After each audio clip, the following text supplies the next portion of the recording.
México pasa por un momento complejo e inédito. Por un lado, enfrenta una pandemia que agudiza la sensibilidad y el temor a ser contagiados de todos nosotros los ciudadanos.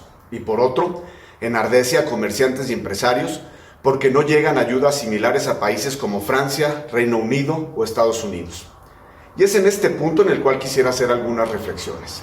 Primera, la recaudación tributaria en proporción al PIB de los anteriores países es la siguiente: Francia, 46%, Reino Unido, 33%, Estados Unidos, 27% y México solo el 17%.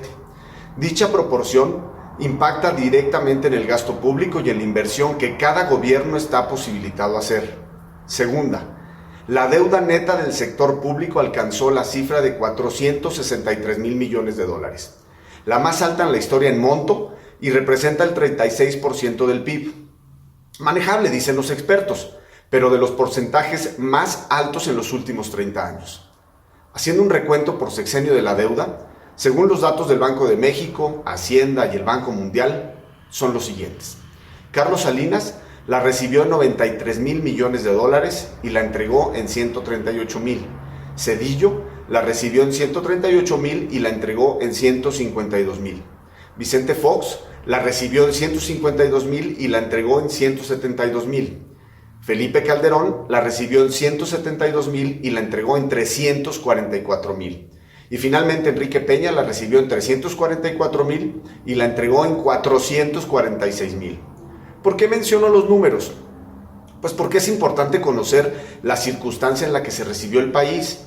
Más allá de simpatizar o no con el gobierno de López Obrador, podemos visualizar que en los sexenios de Salinas, Zedillo y Fox se tuvo sin duda un mejor manejo de las finanzas públicas que los últimos dos sexenios, el de Calderón y Peña, y ahí están los números. Tercera, somos un país que en los últimos 80 años hemos compensado la baja recaudación con la renta petrolera. Por tanto, la visión de rescatar Pemex no es un defecto de López Obrador, sino es una salida que todos los gobiernos han tenido para no meterse a cobrar más impuestos a los ciudadanos. En resumen, no podemos comparar el comportamiento de apoyos de otros gobiernos con los que otorga el gobierno mexicano, toda vez que nosotros no contribuimos en circunstancias ordinarias lo que contribuyen los ciudadanos de aquellos países.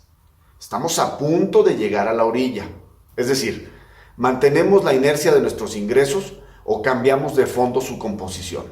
Esto último, por supuesto que obliga a que los gobiernos sean más transparentes en sus acciones y estén dispuestos a mucho mayor escrutinio de parte de los contribuyentes. Y por otro lado, pues a pagar más impuestos, comenzando por discutir tópicos que nadie quiere mencionar, como el IVA generalizado y la formalización de la informalidad, entre muchos otros.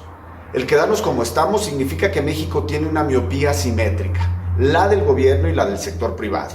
Dejar hacer, dejar pasar, nadie ve nada. Y no es culpa de López Obrador, quien irónicamente ha resultado ser bastante conservador en el manejo del presupuesto y está evitando que se le salgan de control los compromisos de pago de deuda que ya tiene nuestro país establecidos. Puso en marcha un programa de apoyos directos a la población más vulnerable, incluso antes de la pandemia, y también 1 millón de créditos a la palabra para microempresarios. Ya anunció que no va a rescatar a las grandes para evitar desfalcos tipo FOBA-PROA, que por cierto lo terminaremos de pagar hasta el año 2070. Pero ese es otro tema. Sí creo que solo falta dar ese respaldo a los pequeños y medianos, que confíen en quienes sacamos gran porcentaje de los empleos del país y que no tenemos la solidez de los grandes, que solo en el mejor de los casos o en el peor de los casos dejarán de ganar algún recurso. Los números son fríos y las cosas no son como en ocasiones se quieren hacer creer. Ustedes mismos lo acaban de comprobar. El asunto es que al tener tan pocas voces que expliquen las circunstancias, sin apasionamientos, sin obsesiones, entre ellas, por cierto, la de nuestro paisano Ricardo Monreal, su aprobación, la del presidente, ha sido duramente mermada en los últimos meses.